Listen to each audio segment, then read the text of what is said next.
سلام، ستړي مه شئ. برېښنا په اونۍ کې څو مهمو مسایلو ته کتنه لرو.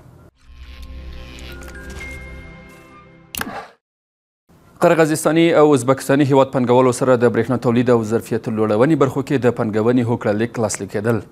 د افغانستان برېښنا شرکت عمومي جایوي رئیس ښاغلی ډاکټر عبدالبري عمر د قرغیزستان او ازبکستان هیوادونو ګډو پانګوالو صدف انرژي کمپنۍ مسؤل ښاغلی علي شیر سره د برېښنا تولید او برېښنا تخنیکي انجینرانو ظرفیت لوړونې برخو کې د پانګونې هوکړه لیک لاسلیک کړ.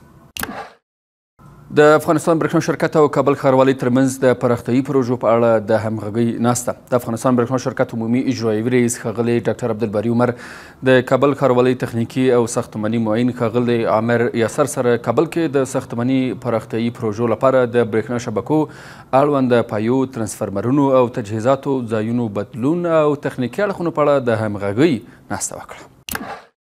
د څلورو بستونو لپاره له شاوخوا 190 ګډونوالو څخه لیکنۍ ازموینه واخیستل شوه. د افغانستان برېښنا شرکت د څلورو تخنیکي بستونو لپاره د وړ کسانو ګمارنې په مخه له 191 ګډونوالو څخه لیکنۍ ازموینه واخیسته. د افغانستان برېښنا شرکت مرکز او ولایتونو کې اړوند بستونو کې د مسلکي کسانو ګمارنې په مخه د خپلو خدماتونو کیفیت لوړولو سربیره د وزګارتیا کچې راټیټولو لپاره هم هڅې کوي.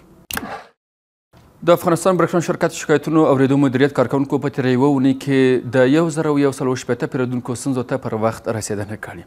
د ستونزو حل هڅو په دوام د پیرودونکو خدمتونو 144 شمېرې له لارې د 209 پیرودونکو، د واتساپ شمېرې له لارې د 280 پیرودونکو په حضوري ډول د 170 پیرودونکو ستونزو ته رسېدنه شوې او دا چاره لا هم په نورمال ډول دوام لري.